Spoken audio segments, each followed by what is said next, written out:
ഇത് സഹീഹായിട്ടുള്ള ഹദീസാണ്. This is being widely practised, no doubt at all. രണ്ട് ഹദീസ് ഞാൻ കൊടുത്തിട്ടുണ്ട്. രണ്ടെണ്ണത്തിന് നോക്കുക. ആദ്യം നോക്കുക, narrated by Anas, Allah apostle said, help your brother whether he is an oppressor or he is an oppressed one. നിന്റെ ബ്രദർ, അതായത് മറ്റൊരു മുസ്ലിമിനെ സംരക്ഷിക്കുക.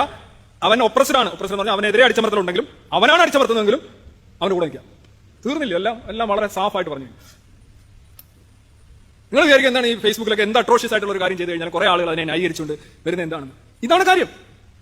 അവൻ ഒപ്രസർ ആയിക്കോട്ടെ, അവൻ ഒപ്രസർ ആയിക്കോട്ടെ, ഇത് ഭരണകൂടം ആയിക്കോട്ടെ, വ്യക്തി ആയിക്കോട്ടെ, ശിക്ഷിക്കുന്നവനായിക്കോട്ടെ, അവന്റെ കൂടെ നിൽക്കുക. എന്ത് പച്ചക്കള്ളമാണ് ഇദ്ദേഹം.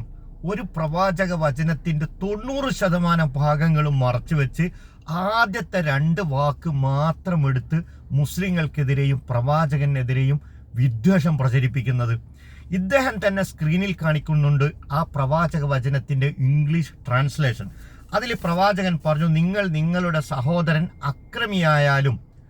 ആക്രമിക്കപ്പെട്ടവനായാലും സഹായിക്കൂ എന്ന് പറഞ്ഞ ഉടനെ അപ്പുറമുണ്ട് അദ്ദേഹം തന്നെ കൊണ്ട് ഒരാൾ ചോദിച്ചു. എന്താണ് അദ്ദേഹം ചോദിച്ചത്?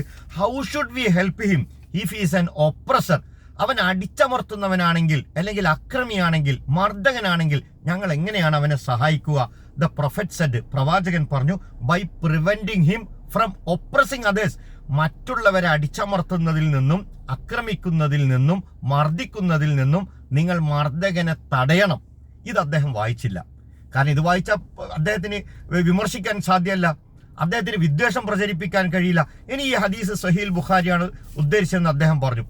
അദ്ദേഹം ഉദ്ധരിച്ച അതേ ഹദീസ് നബി സല്ലല്ലാഹു അലൈഹി വസല്ലം പറയാണ്, അനസ് ബിൻ മാലിക്കാണ് റിപ്പോർട്ട് ചെയ്യുന്നത്, ഉൻസുർ അഹാക വാലിമൻ ഔ മദ്ലൂമ, നിങ്ങൾ നിങ്ങളുടെ സഹോദരനെ അക്രമിയാണെങ്കിലും ആക്രമിക്കപ്പെടുന്നവനാണെങ്കിലും സഹായിക്കുക. ഫഖാല റജുലുൻ, അപ്പോൾ ഒരാൾ ചോദിച്ചു, യാ റസൂലല്ലാഹ്, അള്ളാഹുവിന്റെ പ്രവാചകരെ, അൻസുർഹു ഇദാ കാന മദ്ലൂമൻ, ഞാൻ അവനെ സഹായിക്കുന്നത് എനിക്ക് മനസ്സിലായി, ഞാൻ സഹായിക്കാം. അവൻ മർദ്ദിക്കപ്പെട്ടവനാണെങ്കിൽ, അഫറൈത ഇദാ കാന വാലിമൻ കൈഫ അൻസുർഹു, അവൻ അക്രമിയാണെങ്കിൽ, അടിച്ചമർത്തുന്നവനാണെങ്കിൽ, മർദ്ദകനാണെങ്കിൽ ഞാൻ എങ്ങനെയാണ് അവനെ സഹായിക്കുക? അക്കാല അപ്പൊ നബി സല്ലല്ലാഹു അലൈഹി വസല്ലം പറഞ്ഞു, തഹ്ജുസുഹു ഔ തംനഹു മിനൽ ളുൽമി ഫഇന്ന ദാലിക നസ്റു, നിങ്ങൾ അവനെ പിടിച്ചു വെക്കണം, തടയണം അക്രമത്തിൽ നിന്ന്, അതാണ് അവനെ സഹായിക്കുക. ഇത് അദ്ദേഹം മറച്ചു വെച്ചു. ഇത് മറച്ചു വെച്ച മുസ്ലിങ്ങൾക്കെതിരെ അദ്ദേഹത്തിന് വിദ്വേഷം പ്രചരിപ്പിക്കാൻ സാധ്യമല്ലല്ലോ. അതുകൊണ്ട് ഒരു ഹദീസിന്റെ, ഒരു പ്രവാചക വചനത്തിന്റെ ആദ്യത്തെ 2 വാക്കെടുത്ത് ബാക്കി മുഴുവൻ ഇദ്ദേഹം മറച്ചു വെച്ചു, വിട്ടുകളഞ്ഞു. സ്ക്രീനിൽ അത് കാണിച്ചു, പക്ഷെ പറഞ്ഞില്ല. ഇദ്ദേഹം എന്തിനാണ് ഇങ്ങനെ ഇസ്ലാമിനെതിരെ ഇങ്ങനെ രോഷം കൊള്ളുന്നത്?